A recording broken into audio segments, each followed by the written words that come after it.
What's up? Welcome to the First Issue Club comic book podcast. We come to you weekly talking about first issues and comic book news. I'm Mike DeStacy, and with me is Greg. We're missing the Budget King today, but we're despising him and jealous. And cursing his name. Do you know where he is? No, I thought he was just like busy with work and stuff. No. Oh. He is in Hawaii. What? That little bitch. What's he doing in Hawaii? I don't know. Are they on vacation? Just him. What? He's a monster. He's a literal monster. That's why he's on this show. Mm-hmm. It has to be something for his job. But Hawaii? Yeah. Goodness gracious. I know. Why can't I have that job? Eat shit out of a coconut, Budget King. Die mad. See you next week. Before we get into our books, as always, we're going to chop it up about a little comic book news. Mm-hmm. What's hot on the top of your mind this week, Greg? The hottest thing I can think of is Spider-Man Mania is still going strong. Yeah. November 29th, tickets were officially on sale for Spider-Man No Way Home. And it shut every website down that was selling tickets because everyone flooded AMC's, these Cinemarks, wherever you go to buy your movie tickets. I'm sure you had some frustration because it couldn't keep up with the demand. The funny thing for me is that so much of it's been spoiled already. Right. That you think like, this one I can wait a week or two. But apparently not. Maybe that's part of it, is that so much is leaked already. People are just like, anything to stop the runny faucet, just let me see it as soon as possible. It has already eclipsed the 2-day marker for Avengers Endgame as far as ticket sales. Oh, yes. Wow. It blew the doors off this. That is crazy. And I think it's a culmination of people finally being able to go to the theater. Yeah. And also, this movie is pretty highly anticipated because people assume that all the Spider-Men will be in this movie. Mm-hmm. Now, Marvel hasn't confirmed it, but we've seen enough teasers and spoilers and leaks that we can kind of put two and two together. I'll say the leaks have worked in their favor in terms of ticket sales and hype for the movie, for sure. Oh, yeah. It makes me wonder, though, does the movie fall flat in some sense just because the more people hear about it, the higher and higher and higher expectations become? I'm ready to go into this, especially after the last Spider-Man movie. Yeah. Expecting like a B+ movie. Mm-hmm. And I think a lot of people are expecting an out-of-this-world experience that they've never seen the likes of before. Well, I'll say this. Yes, there's been a lot of leaks. But the trailer, the final trailer we got, didn't really give us too much more. Yeah. So I think they're still playing a lot. You know, they're holding their cards close to their chest here. Mm-hmm. And hoping that no more leaks happen. I'm sure a lot of people are getting fired over at Marvel for all these leaks. But I still think there's some surprises that are going to be happening. I think there's some characters that are going to show up that we don't know yet or haven't even thought about. I mean, no one's talked about Bruce Campbell showing up. He may show up or, So who knows? Yeah. It's still exciting. And then it got released the next day that Sony and Marvel are going to do another trilogy of Spider-Man movies. Oh, wow. Okay. With Tom Holland. Oh, Tom Holland's going to be in them for sure. Yeah. Wow. Okay. So rest easy, webheads. Tom Holland isn't done with being Spider-Man yet. He's red hot. Oh, he's fire hot. And it's been confirmed that him and Zendaya are officially dating. That's helping things, obviously. Oh, baby. That's maybe the biggest fuel to the fire of this movie's hype. Yep. Two hot logs rubbing together. I know that they're just just at the right age to be superpower Hollywood couple that everyone's talking about. Yeah. At my age, as a 13-year-old, I don't care about romance that much yet. Girls are kind of gross. Yeah, so I'm not that into their relationship or anything, but I could see how a lot of people in the primary demographic would be. Can I say this? This may be a hot take. Zendaya, too good for Tom Holland. Too good. She is like a fashionista. She's a very good actress. She's she is an activist. Yeah. What's Tom Holland done? Spider-Man. Be British? Be Nick Drake from Uncharted? Oh, yeah. He's baby Nick Drake. Yeah. I think he's going to be one of those people who always looks like a little child to me. He's going to be the next Chris Pratt. He's just going to be in everything all of a sudden. Yeah, sure. Yeah, like he's like Lil Wayne. Right. Lil Wayne's in every song now. Yeah. He's blueberries, baby. But I'm excited. I think that they've noticed, or they've known for a while, that Spider-Man is a hot commodity. I hope they introduce Miles soon into the MCU or whatever Sony universe, because then we will really see it just take off into another existence. I have friends that their kids don't recognize Peter Parker as Spider-Man. Miles Morales as Spider-Man. Right. And so just to see that come to fruition would be amazing. Agree. So Spider-Man Mania is not slowing down until December 16th when it finally hits theaters and we can all shut up about it. Can't wait. Move over, Substack. Oh, no. There's a new boy in town. Zest World. Have you heard of that? Okay, so Substack's winning in the name game. Yes. This sounds like a soap that's coming out.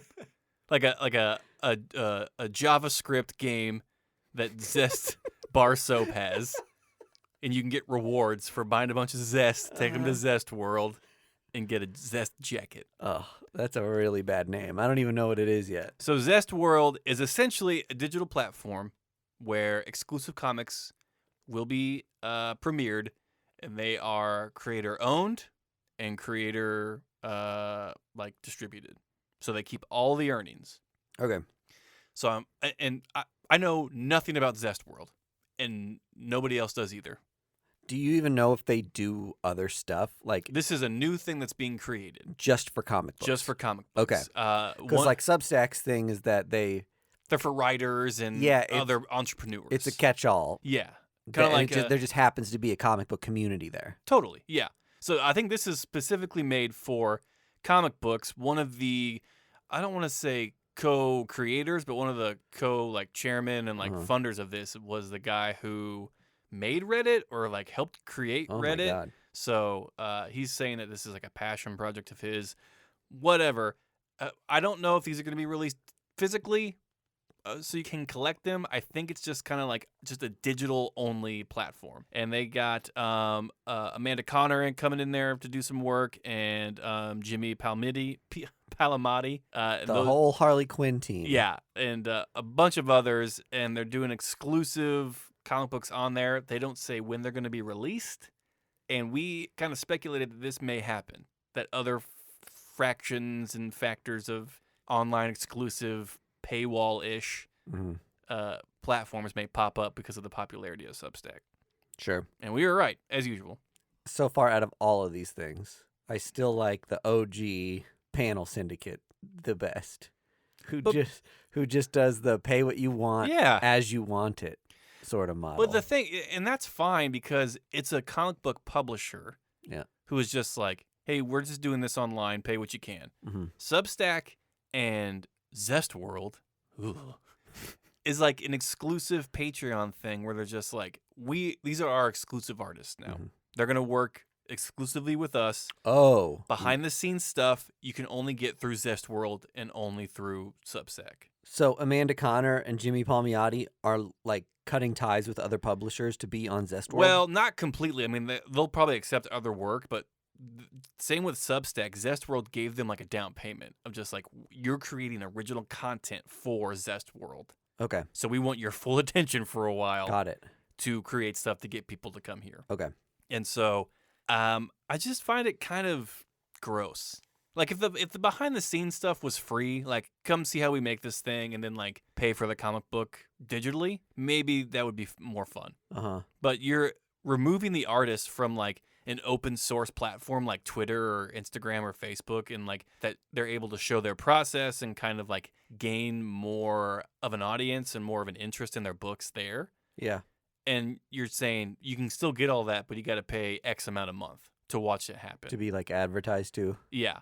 And I get why people leave Twitter. Twitter sucks. Yep. I'm on Twitter every day for the podcast. It is not a fun place to be.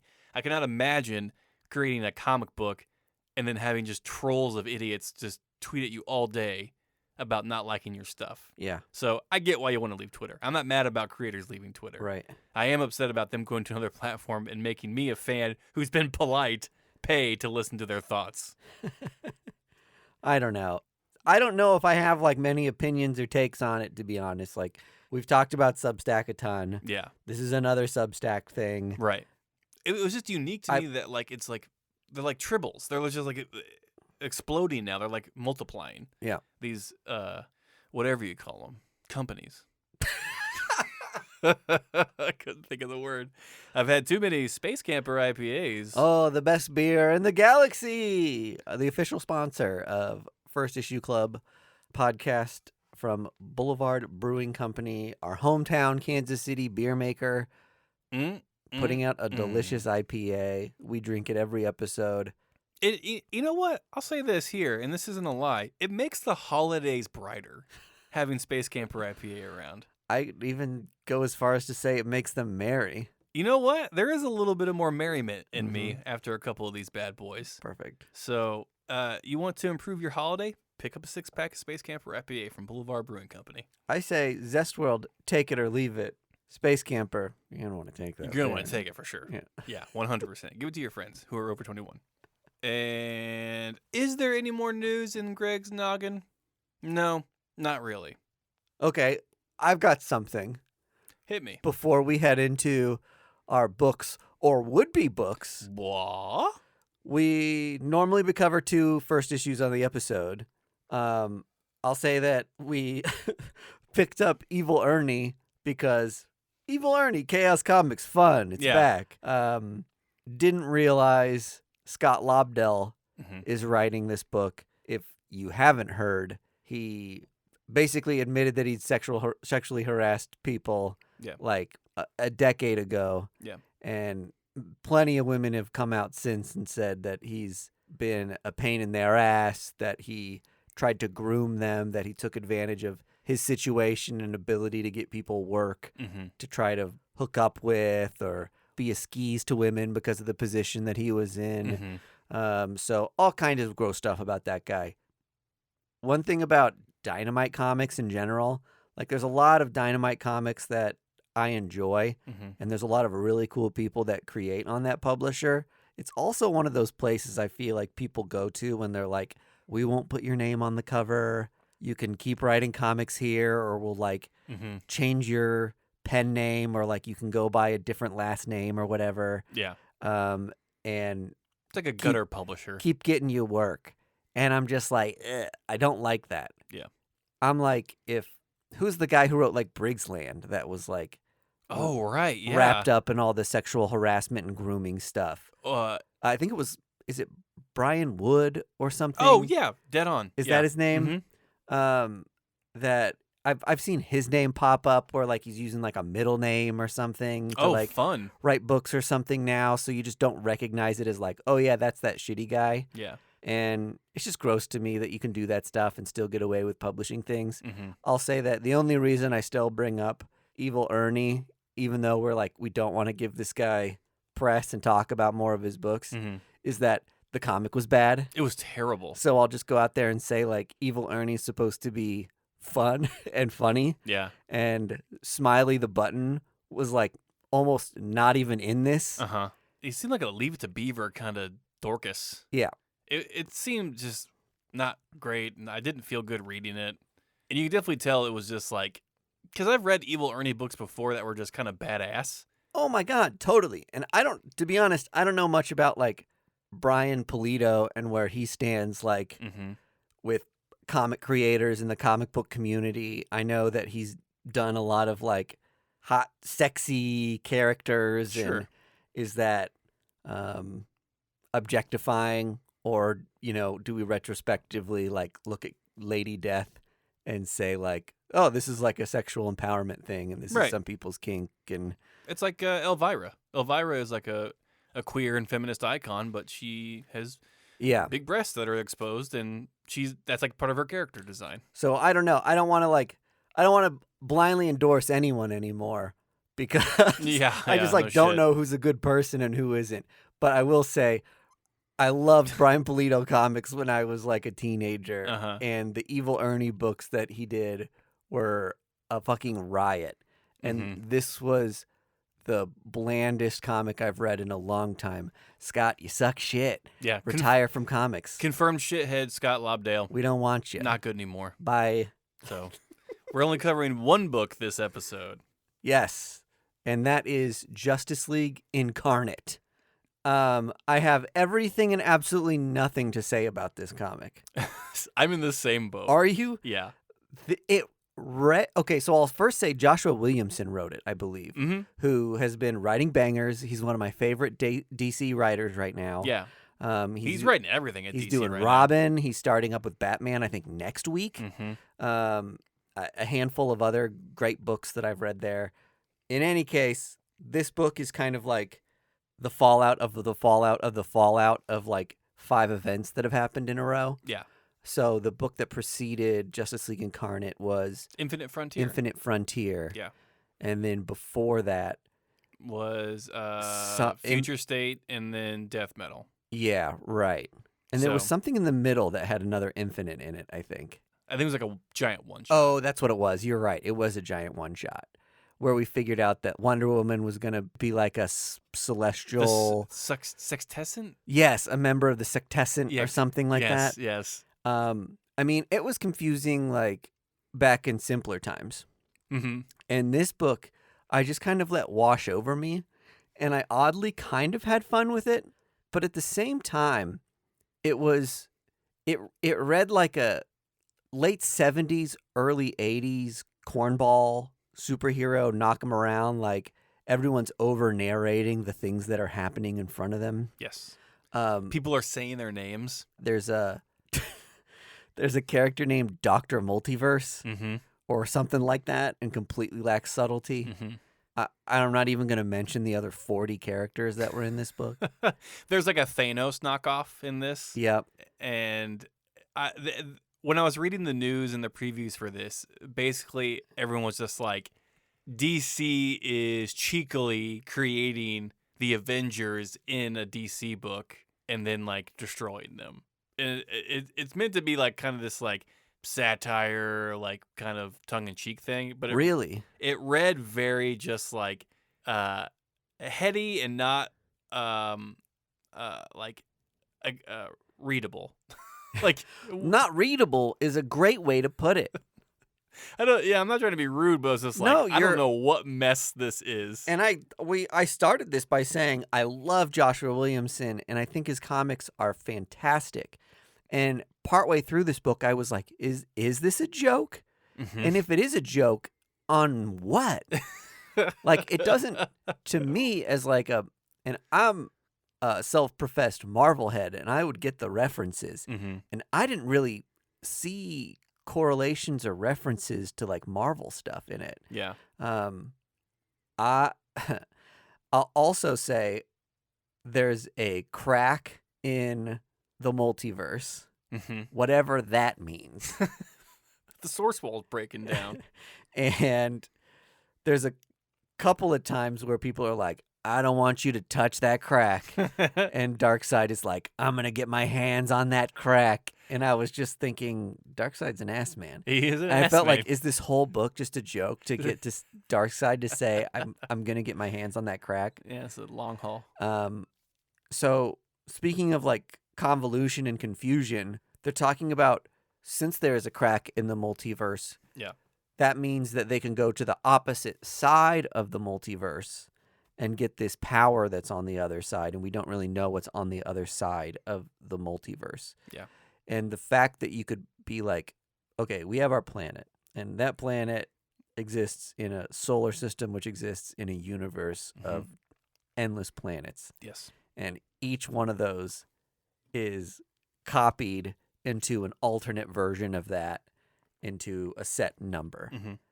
On top of that, you could, if you imagine that as a poster, you could flip it over and have things on the other side. Yes. Like the idea of like there being a crack you could walk through in a multiverse. I mean, it's comics. It doesn't have to make sense. Like, I get it. But to some extent, it's like, where does it end? Like, is the other side of the multiverse also gonna have like a hole in it, or like another crack, or like a wardrobe that you can walk through and it Go takes to you Narnia. to like opposite Narnia? For a while there, I was giving DC some credit of just like, hey, it's fun again. It's accessible to a lot of new readers. Yeah. This is great. Now, we're getting into the part where you need a doctorate in DC to enjoy this book. Yeah. It's the most nonsense book I've read in a while. It's very self-referential. There's a lot of inside bullshit that people who have been reading DC Comics for 30 years love. Yeah. But for us who have been here for maybe a decade, and that's still crazy, people that have been reading DC books for a decade are just like, what the fuck is this garbage? Like, step back from it. This is like they collected a bunch of cocktail napkins that Joshua Williamson has written on of just like, well, this is like a good idea, and this too. And like, they're just like, perfect. Like, Jim Lee's like, put it in a book, let's do it. Yeah. And this is Justice League Incarnate. And like, there's no, like, I don't even know what the fucking stakes are. Mm-hmm.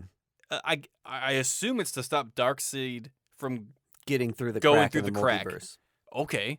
Like, well, the solution was like Captain Carrot, who is like a rabbit Superman, was like, why don't we hide the crack? And Dr. Multiverse was like, oh, Flash, run close to my cosmic power, and that will hide the crack. And in that sequence, I was just like, why any of this? Am I supposed to track that as like a real reason? I mean, it seems like you could solve any problem in any comic by just being like, what if we touched noses and screamed our names backwards? And that would take us to the other side of the planet. Yeah. And turn Thanos inside out. And that reference is like a Wonder Woman comic from like 1944. Yeah. It's just like the magical escape route in writing that just doesn't tie back to any boundary set in the universe. Yeah. Like, to one extent makes for bad story writing. Yes. And a bad reading experience. This is all but gibberish. But if the point is that it's a campy homage to how, like, to old comics and how convoluted they can be, make that more obvious. Yeah. Like, you know how Marvel used to do What The? Yeah. Which was like their parody comic of the comic book industry in their own comics. Make it something like that, so at least like we know it's a joke or a commentary. Yeah. It's almost like this is like a New Yorker cartoon. We were just like, I think there's a joke here, but I don't know why that rabbit has a monocle and reading a paper. But I don't want to feel stupid, so I'm going to laugh at it. I'll just chuckle. And I don't know. There's subsequent issues coming after this. This is not a one-shot. This is like a multiple issue thing. Yeah, I think it's I one won't of be 5. getting them. Oh, that's fucking insane to me. Yeah. That is baffling. And I'm not sure... What else is left to say? This is all made up now. I'm sure it's going to lead into something else. It will, but it'll be just a tangled mess getting there. I don't know. We're at a loss for words. Do you know if any of the appearances in this book were firsts? Is there anything there? No, these are all like multiverse people. People we know and have been established in other multiverse things. I mean, these are directly characters from Infinite Frontier 1 through 5. Okay. They did have like, it was funny that when one like version of the Flash would meet like a different version of like Superman, right? They would be like, a multiverse Superman, I see. They were so familiar with like the concept of there being multiple of everybody. Well, could she see them? They were just like, great, perfect. It was almost like like the Superman standing in front of her was like a tuning fork, and she saw the reverberations of the other Supermen in the multiverse. You're talking specifically about Dr. Multiverse. Yes. I'm just talking generally about like any character in this. Okay, I see now. Yeah. Would just be like, alternate reality Green Lantern are we now? Yeah. And they would be like, yes, Earth 8, and you? Just like roll with the punches. Just like, hey, it's all fucked. Very Let's just casual keep going. about it. We need you on a mission. Get in a boom tube. Yeah, everyone just loves jumping in boom tubes. Everyone in this loves comic. boom tubes. This book does kind of further emphasize that like Flash is the most important character in the DC universe. I feel like the more and more we get into these like different mega events and different stories where we, obviously you put Batman and Superman at the center of a lot of things because they sell a lot of books. Right. But for real heads, I think Flash, because he can like traverse through time and blast himself into other dimensions and realities, and those things cause fractures and reverberations throughout all those realities. He's kind of like the one most important character, at least in my opinion, to like keeping the world intact. And if that is the case, which it sounds like it is, what a terrible ambassador for... Oh, yeah, Barry Allen's like, she should just stay home sometimes, maybe. All the Flashes have just been terrible at multitasking and just fixing their own shit. Yeah. Like, it always goes haywire. Yeah. Always. And if I was Batman or Superman, I would just lock up any of the Flashes. It's just like, you're done. You're not helping. Yeah. You just go get a job at Uber Eats or something. Like, we don't need you anymore. You would clean up. Oh, have my God, people's yeah. food to them so fast. That's better than superheroing. Pays the bills. Probably healthcare. Yeah, great benefits. Great At Uber benefits. Eats, I'm sure. Yeah, you don't get shot at by a super smart gorilla. Oh, poor Grodd. I wonder what he's up to. All right. I think we've stretched this shitbag of a week for first issues as far as we can. Yep. Signing off. See us on the Patreon for more gabbing and goofing. Mm-hmm. All right. Ta. Get you there. Bye. First Issue Club is brought to you by Boulevard Brewing Company via Space Camper Cosmic IPA. Our music is courtesy of the fine folks at Primary Color Music. You can find, friend, and follow us on social media at First Issue Club or firstissueclub.com. You can support First Issue Club by joining us on our Patreon for additional content at patreon.com/firstissueclub.